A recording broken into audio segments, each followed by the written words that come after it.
नमस्ते। बिहार में पुलिस और आम जनता के बीच जो भय की दीवार खड़ी हुई है, उसे अब सम्राट चौधरी ढहाने की कोशिश कर रहे हैं।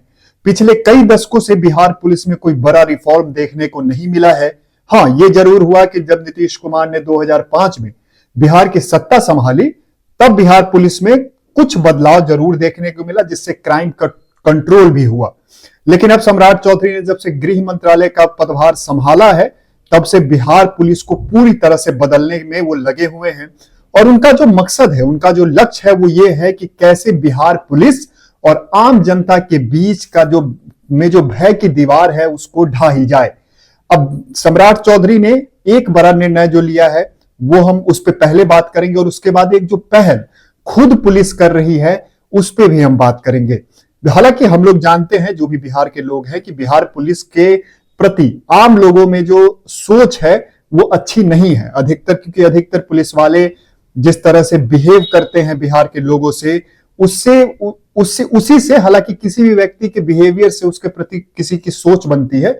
इसीलिए बिहार पुलिस की जो बिहेवियर रहा है पिछले कई दशकों से आम लोगों के प्रति, उसी से ये सोच निर्मित हुई। हालांकि सम्राट चौधरी ने जो एक बड़ा निर्णय लिया, पहले तो उन्होंने एक ऐप जारी किया जिसके तहत आप अपनी शिकायत दर्ज करवा सकते हैं। लेकिन अब बिहार के डीजीपी ने परसों एक 2 हेल्पलाइन नंबर जारी किया है, जिसका आप इस्तेमाल कर सकते हैं, और आपको थाने जाने के चक्करों से छुटकारा मिलेगा।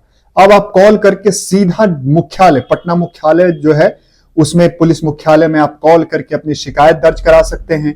अगर आपको कोई परेशानी हो रही है पुलिस थानों में, अगर आप जाते हैं किसी केस के मामले में, और अगर आपको वहां पे आपकी सुनवाई नहीं हो रही है, या फिर कोई पैसा मांग रहा है, या फिर पुलिस बदतमीजी कर रहा है, तो आप उस शिकायत को भी इस हेल्पलाइन नंबर पे कॉल करके अपनी शिकायत दर्ज करा सकते हैं। तो कुल रूप से एक कक्ष शुरू किया गया है, एक अलग डिपार्टमेंट शुरू किया गया है, सिर्फ इसलिए कि आम जनता जब उस हेल्पलाइन नंबर पे कॉल करे तो पुलिस उनसे बात कर पाए, उनकी शिकायत को सुन पाए। 2 हेल्पलाइन नंबर है। पहला जो हेल्पलाइन नंबर है वो 9031829339 है, और दूसरा जो हेल्पलाइन नंबर है वो 9031829340 है। ये खुद बिहार के डीजीपी ने जारी किया है, ये दोनों हेल्पलाइन नंबर। और डीजीपी नियंत्रण कक्ष के नाम से जो एक नया डिपार्टमेंट शुरू हुआ है, उसी में आपकी कॉल जाएगी और वो रिकॉर्डेड होगी, वो रिकॉर्ड किया जाएगा। आप जो शिकायत कर रहे हैं, या फिर आप कोई सुझाव दे रहे हैं, आपको कोई सुझाव देना है बिहार पुलिस के में सुधार के लिए, तो वो भी वहां पे दर्ज किया जाएगा। उसके बाद थाने में अनदेखी की भी, जैसा मैंने बोला कि अगर आप थाने में किसी काम के लिए जाते हैं, तो वहां अगर आपकी अनदेखी होती है, तो आप उसके बारे में भी शिकायत इस नंबर पे कर सकते हैं। पुलिस कार्य प्रणाली में जो खामियां हैं, बहुत सारी खामियां हैं, आप उस खामियों को बताने के लिए जो सुझाव देना चाहते हैं, वो आप इस हेल्पलाइन नंबर पे आप दे सकते हैं। इसके अलावा ये जो शिकायत अगर आप करेंगे, तो वो आपके जो जिले के जो उच्च अधिकारी होंगे, उन तक ये मामला सीधे पहुंचेगा। माने कि अगर आप किसी थाने में जाते हैं, आपकी शिकायत कोई ले नहीं रहा, आप सीधा इस हेल्पलाइन नंबर पे कॉल कर रहे हैं, उसके बाद ये यहां से जो हेल्पलाइन नंबर है डीजीपी नियंत्रण कक्ष से, वो ट्रांसफर किया जाएगा जो आपके जिले के जो उच्च अधिकारी हैं, जो बड़े अधिकारी हैं, उनके पास, और वो फिर इस पे आगे कार्रवाई करेंगे। और इस पे जो पुलिस के अंदर, पुलिस थाने के अंदर जो एक भ्रष्टाचार की पैरेलल इकोनॉमी चलती है, उस पे भी रोकथाम एक बड़े स्तर पे लाएगी। और दूसरी चीज की जो आम जनता भय खाती है पुलिस के पास जाने में, भले ही वो जेन्युइन जो बात अपनी है वो भी कहने नहीं जा पाते हैं, क्योंकि उनको भय है कि वहां जाके पुलिस थाने में लोग डरते हैं। उस डर को खत्म करने को लेकर सम्राट चौधरी ने एक बड़ी पहल की है।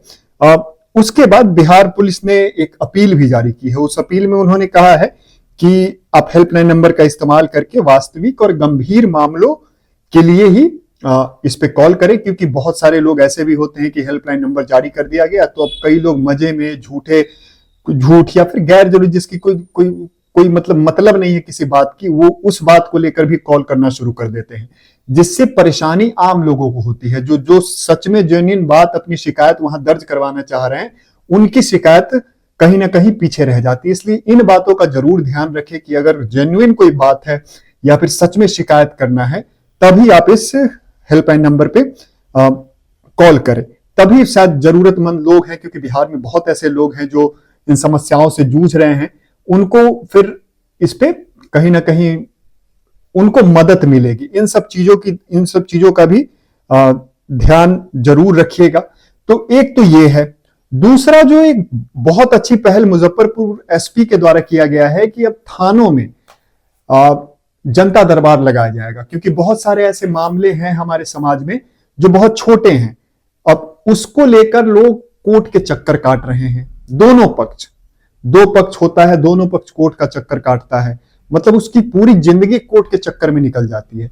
अब वहां के जो एसपी हैं, मुजफ्फरपुर के एसपी, उन्होंने जनता दरबार लगाने की पहल की है। हर थाने में जनता दरबार लगेगी। एसपी भी खुद मौजूद रह सकते हैं। कई थानों में पहले दिन जब हुआ तो वो खुद वहां मौजूद थे, उन्होंने खुद समस्याएं सुनी लोगों की। तो इसमें यह होगा कि जो वो कोर्ट केस की चक्कर जो होता है छोटे मोटे केसों में, वो खत्म होंगे। दूसरी चीज कि अगर कोई स्थानीय भूमाफिया है या फिर कोई भी माफिया है, किसी भी क्षेत्र का माफिया है, अगर वो किसी गरीब आदमी, एक कमजोर आदमी, एक आम आदमी कुल के ऊपर प्रताड़ना कर रहा है, तो उस पर सुनवाई जल्द होगी। इससे, क्योंकि जब एसपी इन सब बातों को सुनेंगे, तो क्योंकि अब क्या है, बिहार में अब जवाबदेही तय होने लगी है। राजस्व के क्षेत्र में आप देख ही रहे हैं किस तरह विजय सिन्हा खुलेआम कैमरे के सामने जवाबदेही तय कर रहे हैं। इससे तो हड़कंप मचा ही हुआ है और उन लोगों पे कार्रवाई लगातार जारी है, क्योंकि विजय सिन्हा लगातार हर जिले में जाके जन सुनवाई कर रहे हैं। वहीं सम्राट चौधरी भी अब लगातार पुलिस विभाग को कैसे सुधारा जाए, क्योंकि अंदर बहुत सारी खामियां हैं और इसके लिए जवाबदेही डीएम एसपी को तय करना पड़ेगा। और यही कारण है कि एसपी ने खुद जन सुनवाई करने की ठानी है और ये पहल की, हालांकि ये पहल बहुत अच्छी है। इससे जो आम लोग हैं, जो जिनकी पहुंच वहां तक नहीं है कि वो थाने में जाके एसएचओ या छोटे हवलदार या इस पे जाके वो डांट के भगा दे रहा है, जब वो एसपी तक अपनी बात इस तरह से आसानी से पहुंचा पाएंगे तो ये उनके लिए बहुत फायदा होगा। बाकी आप लोगों का इस पे क्या सोचना है? ये सम्राट चौधरी का जो एक बड़ा कदम है बिहार में पुलिस व्यवस्था को सुधारने के लिए, उस पे आप लोग क्या सोचते हैं? आप हमें जरूर बताइए। अगर कोई सुझाव है तो जरूर दीजिएगा। बाकी जो हेल्पलाइन नंबर मैंने आपको बताया, उस हेल्पलाइन नंबर पे भी आप कॉल करके अपनी सुझाव दे सकते हैं। और भी जो लोग आपके पहचान के हैं उन तक ये वीडियो पहुंचाइए और उनको भी बताइए कि किस तरह से बिहार पुलिस में सुधार हो रहा है, और जो बिहार में बिहार की जनता है और पुलिस में जो भय की दीवार है और जो भय है थाने में जाने का, भले ही आप सही हो, उस भय को खत्म करने का अब समय आ गया है। तो इन सब चीजों को आप कैसे देखते हैं जरूर बताइएगा। बहुत बहुत धन्यवाद।